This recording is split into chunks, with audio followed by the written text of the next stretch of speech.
Hello, Artist Way fam. How are you feeling today? We are here to continue the journey. So, this week was week 7. Week 7 was all about recovering a sense of connection. So, let's do a quick check in. Morning pages. What's happening with those? Artist date. What's happening there? As always, I want to hear about these things. Please feel free to share with me. If you're doing this live with us, hop into this Slack group, tell us what's going on.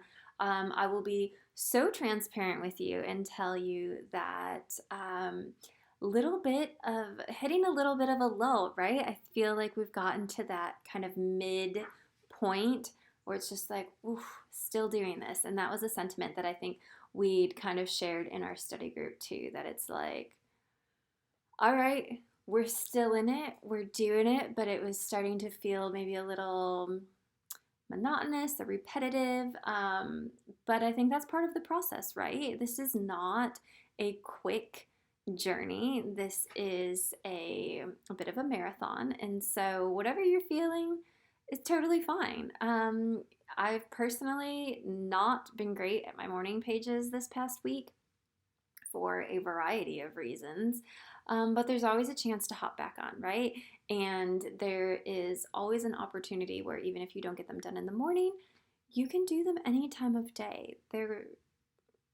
This journey is for you. So please, please, please, if you have perhaps fallen off the wagon, so to speak, with your Artist's Way practices, pages, dates, reading, that's okay.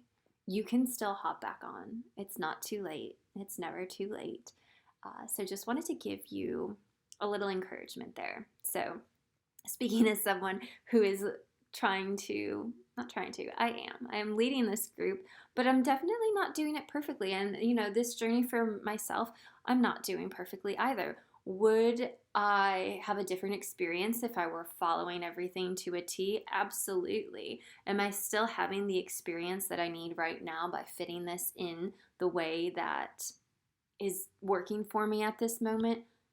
Totally. So, this is something you can always come back to, right? Like, what is working for me now and what I pick out and what I take now is maybe not what I would come back and take if I were to do this again in another year or 2 years or 5 years or whatever it was. So, all that to say, you are doing a freaking fantastic job, and I'm proud of you just for showing up here, right? Just putting even this little bit of intention in by watching this video is just chef's kiss. So, kudos to you. Did you notice any synchronicities this past week? So, I think those are always really interesting because I definitely see them, feel them come up when I'm doing the reading of just kind of how things align, right? When the stars align. So I think that's beautiful to notice. But this week, in week 7, in the sense of connection, we are talking about the practice of attitudes, right? And so first thing that's talked about is listening. One thing that I found really, really interesting here is this whole concept of up versus down. So a lot of times there's this tendency to talk about, we're going to dream something up, right? Like getting up into our brains, up into the atmosphere. But really, what if we shifted that perspective into getting something down? Writing something down. It's a lot easier to go down than up, right? When we think of up, we think of climbing. We think of kind of like going up that ladder. We think of down, like we think of falling, just kind of landing. And down is receiving. Down is not actively doing. Down is just kind of letting gravity do its thing. And so along those same lines, like having this imagery of being the conduit instead of the creator. I'm reminded of Elizabeth Gilbert's beautiful TED Talk, the first one she did, where she talks about daemons and geniuses and how up until very recently, and I might have talked about this before because it's the most brilliant TED Talk, But up until just very recently, in the past 100 years or so, most creatives did not believe that all of their artwork came solely from them. They simply believed that they were the channel in which inspiration worked through. And that is true for you too. You also can be, you are a channel for divine inspiration, right?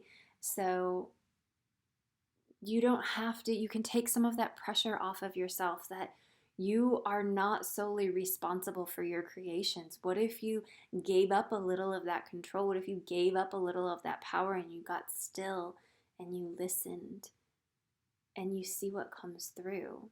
So, whatever you believe that might be, maybe you do believe that it's coming from your own brain. Maybe you believe that it's coming from your subconscious. Maybe you believe that it's coming from your higher self or your spirit guides or your ancestors or your daemons, your creative genius, whatever it is. Get still, listen.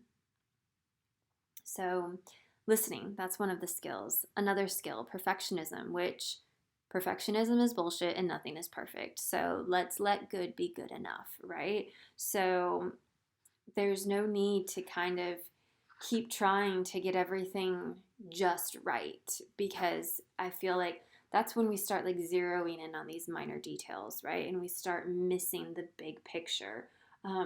Allow yourself to create freely. And perfectionism is also a really big hindrance in the action of just getting something complete, of finishing something.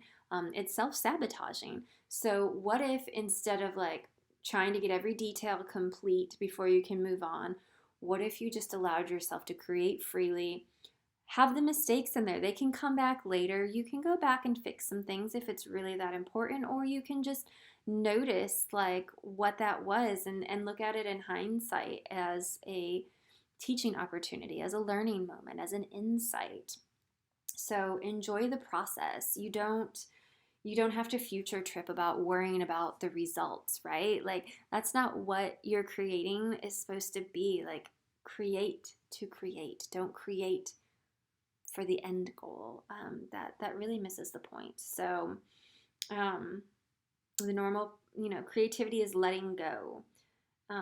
Do the best that you can by the light with which you have to see. So another thing I thought was really beautiful was that we've all heard the unexamined life is not worth living, but consider too that the unlived life is not worth examining. So, really, a lot of creativity has to do for so many of us of getting out of our own head, which, hello, I live in my head so much, and getting into action. So, what can you do to take action? Like, just the next thing, right? Like follow the breadcrumbs just little bit by little bit. And once we do one thing, like we kind of build on each other, right? All of these tasks build on each other and you start gaining that momentum. If you think about, this wheel turning, your creative juices flowing, like just get them going. If you keep going and stopping, like there's no flow there. So even if you're making mistakes, even if it's messy, even if it's not perfect, what can you do to just get in flow, to just keep moving? So to do something well, we must do it really badly first, okay? That's how we learn. We're not going to be perfect at everything just right off the get-go. So be excited to do some things badly, because then you can get those first really terrible ones out of the way. 10 terrible ones, 20, whatever, it doesn't matter, but you have to practice somehow. So, little doggy love here. Selecting a challenge and meeting it creates a sense of empowerment that becomes the ground for further successful challenges. That is so, so true. So I think the last step was jealousy when we're talking about kind of some of these things. So that's normal. Jealousy tends to stem from fear, right? Because usually jealousy is you see someone else and they're doing something and you're jealous, right? You're like, oh, why can't I have that? We can't have that because you're afraid of doing it for yourself. You just, again, comes into taking action. You just have to try. So how can you replace jealousy with a sense of camaraderie, with a sense of collaboration, instead of saying, I wish I was doing this. That person is, blah, blah, blah. Like, be like, all right, cool. I love the jealousy map exercise, right? Like, who's somebody that you're jealous of? Or, if jealousy is not a thing for you because you've been doing the shadow work, this dog really, really wants to get in here. Um, if jealousy is something that you've been doing the shadow work and you don't feel is an issue for you, there's probably still people that you admire, right? Or that you look up to, or that are just still just kind of like, I'm not maybe jealous, but oh, I really admire what that person's doing. I really wish that I could have what they have. Well, why? Why? Name it, right? Like let's dig down. Let's name it. And then what's the action that we can take? What can we do? Well, I really admire this person because they've built a very successful creative business and um, you know, blah blah blah. Well, what am I going to do about that? I'm going to start that business. I'm going to make something and see if anybody wants it. I'm going to XYZ. There's so many blanks that you can fill in there, but um you're not going to get anything until you take some action. So I thought the jealousy map exercise was pretty sweet. I also thought that the archaeology exercise as a kid, looking back to as a kid, I was really interesting. And in our study group, I myself recognize this, but some others did as well. Like I remember as a kid wanting to do things, but being afraid to do them because I didn't think I was going to be any good at them. That's something that actually held me back for a very long time in many, many things. Some things years, some things decades, but I remember being 3 or 4 and my mom taking me to like the local YMCA to like the open house of dance and gymnastics classes. And I remember seeing all the kids and thinking, oh, would love to do that. Like I wanted to do it so badly, but I was scared and I didn't think I'd be good at it, or maybe I was just shy. I don't know, but I didn't do it. My mom asked, do you want to do that? And I said no, even though I really wanted to. Um, so it's really interesting to kind of time travel back and see, like, in a lot of cases, maybe for you, how early did that start? Like, isn't that wild that at such a young age we already have that imprinted into us? So, um, take a look at that, acknowledge it, and then do the reverse, right? Then take a look at all the great things that you've done, right? Like, what do you believe you're getting better at? How are you feeling? Like, where are you at in this journey? One thing, the things that you like about yourself, the talents that you know that you have, and please, please, please do not discount the things that you are naturally good at. I find a lot of times so many of us don't acknowledge those things because we're like, oh, well, that just comes naturally to me. Like, that's not a big deal. That is a huge deal.